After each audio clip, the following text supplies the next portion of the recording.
And that was a wrap of the headlines. It's time now to take a look at our lead. The MK party is expected to appoint its 6th Secretary General soon following the removal of Floyd Shivambu from the role. Now, Shivambu has been redeployed to Parliament after his controversial visit to the Enlightened Christian Gathering Church in Malawi, led by fugitive pastor Shepherd Bushiri. Now, Bushiri, who fled South Africa while out on bail, faces a series of serious charges, including fraud, rape, and violating bail conditions. And to unpack this development, I'm now joined by Leeto Nthoba, political commentator and lecturer at the Central University of Technology. Leeto, good morning and welcome to Newzroom Afrika. Good morning, Ms. Chairman. Thank you for having me. Now, firstly, what are your thoughts on the recent developments within the MKP? You know, the way in which the MKP has carried its politics has always been one, very haphazard, but secondly, very regrettable to see a party sort of undermine itself at every given step. The power dynamics in the party, one, are almost undetermined, which it seems like a good opportunity for a party to have like an undetermined power structure. But when it comes to issues where you have to be decisive and very engaging, the party has always faltered because of those undetermined power dynamics, where one leader will say one thing one day, and then 2 days later, the collective will come back and say, oh no, leader one was wrong. Actually, this is the collective's decision. And I think those kind of dynamics inside the party are what is ultimately going to hurt the MKP going forward and in trying to become a powerhouse in South African politics, because right now they're struggling with their positionality as it pertains to who they are as a party. And it's also now starting to translate into them having a lot of doubt coming their way from the public. And what do you believe are other key challenges facing the MKP today? Well, I think the biggest challenge, right, is that this fact that they've not even been to a Congress, right, is that they have a national executive without additional members, for instance. So right now, this shift that we're seeing happen would have just easily gone down, easier if there were additional members to replace one executive member who will move up to another position, for instance, right? So reshuffling members is easier because you have members that you know are in the structures because of a popular vote. But now there has not been any popular vote, and thus you can see a powerful position such as SG being vacated and thus being filled arbitrarily without any kind of consultation to the membership in general, but also not knowing where the power lies in the party, right? So you don't even know right now, whoever is going to be the Secretary General, who and what power dynamics they have inside the party, and if they enjoy widespread support, which was also the case with Floyd Shivambu, by the way. And so in doing that, you put the party in uncertain waters, because that means that nobody actually knows who the popular people in the party are and what that popularity means for the party's sake and the party's strength as well. The SG position is one that has always been not just a position of power, but a position of perceived power. And so that perception can't be measured inside the MK effectively. Now, do you genuinely believe that Floyd Shivambu's removal as SG was solely due to his trip to Malawi, or are there deeper underlying factors at play that contributed to this decision?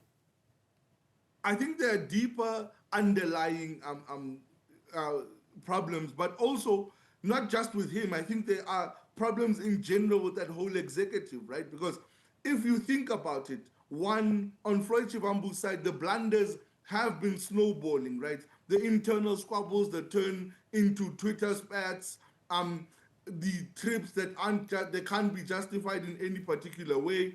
All of these things have snowballed to him coming to this point. But I also think that his contemporaries inside the national executive are just as easily to blame for this as well. They have allowed the SG to become the one and only prominent name in the media, right? None of them are taking up their role as national executive members in putting forward the message of the MKP, but are more comfortable whatever position they're enjoying without actually doing the legwork. They are treating themselves as a well-established party and not a young upstart party. And I think that is also one of the biggest problems and the nervousness that is permeating within the MKP. Now, Leeto, what qualities do you think are essential for a leader to gain widespread acceptance within the MKP? Here's the two distinctions, right, that we must make. A leader in the public office space and a leader within a party are two different things that you need to impress two different demographics, right? So let's say a leader in the legislature of a province or even in the parliament needs more widespread popular approaches where we can now attach personality to them. That person needs to have like a sort of cult of personality and a personality that's almost magnanimous and almost all-encompassing.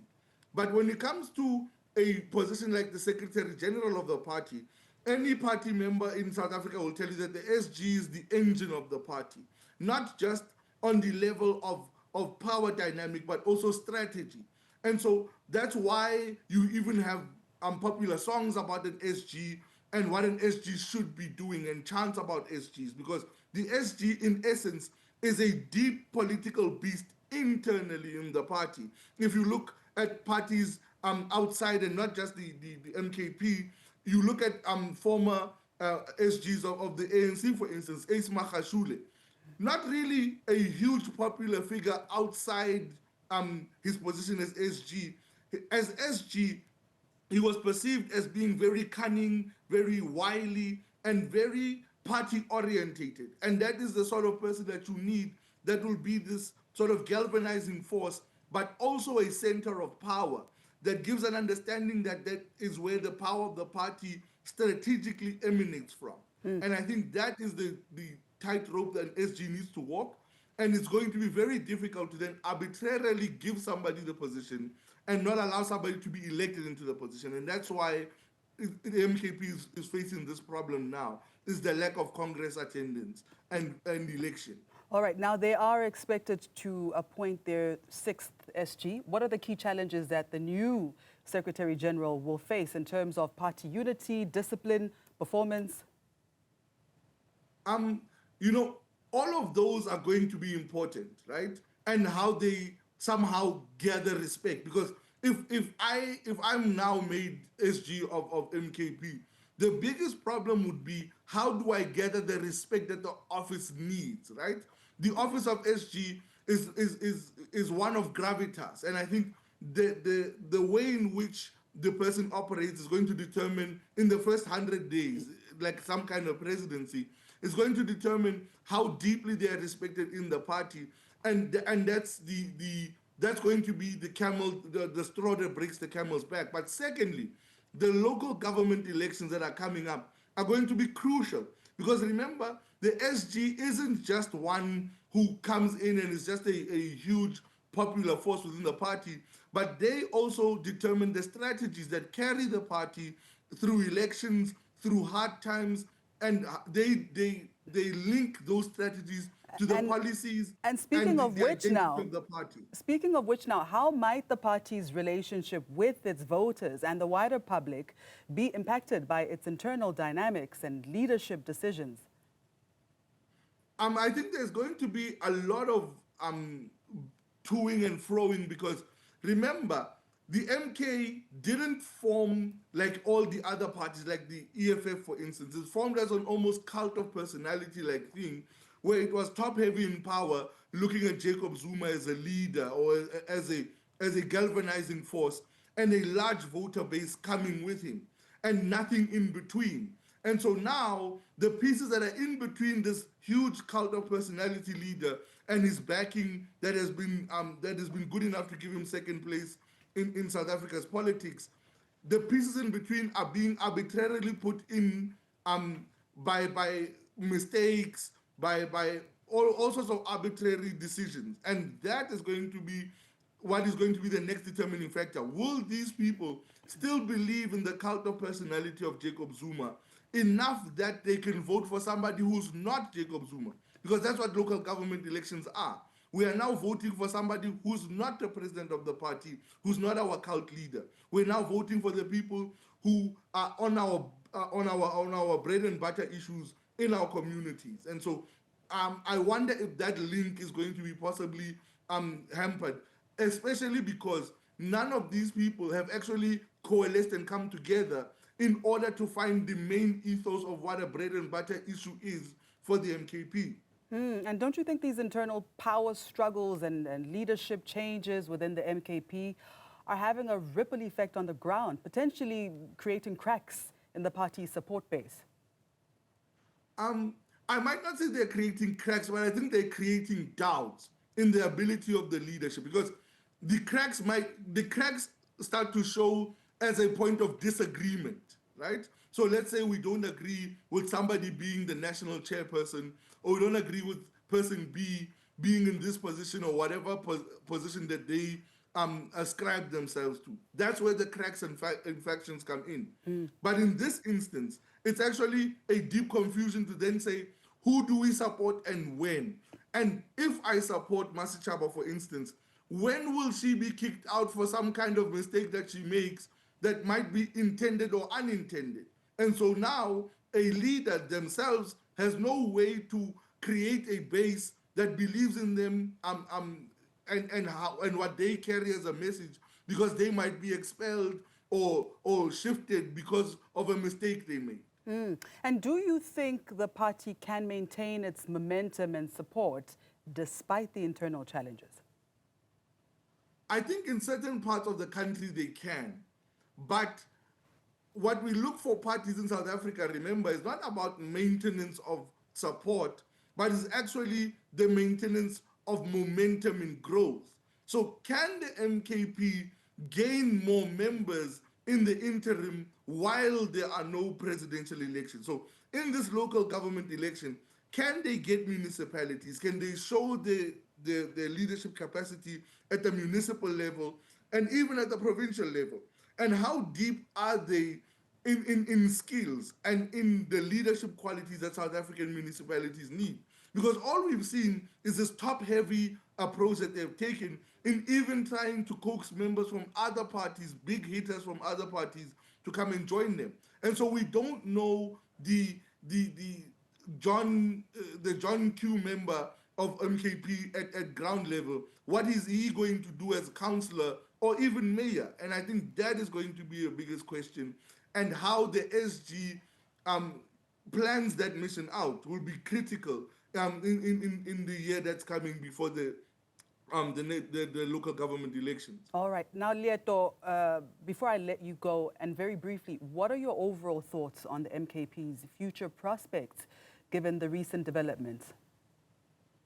Right now, I'm still very lukewarm about their future prospects, because I haven't even seen the power plays that make some predictions certain when you are analyzing a party, right?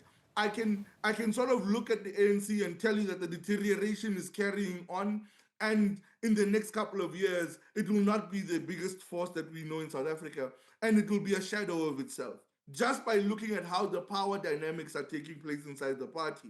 In the EFF, I can tell you certain members seem to be good challengers for the next Congress for Julius Malema. But in the MKP, I can't tell you anything, because we've never seen these people actually having any power gains or any power displays outside of squabbles. And squabbles aren't really the best place to analyze the power of a party or even the potential of a party. And I think once we see a Congress from MKP, then we'll be able to see where the wind is blowing with this party definitively. Thanks for your time, Nthoba. Thank you for having me. All right, that was Leeto Nthoba.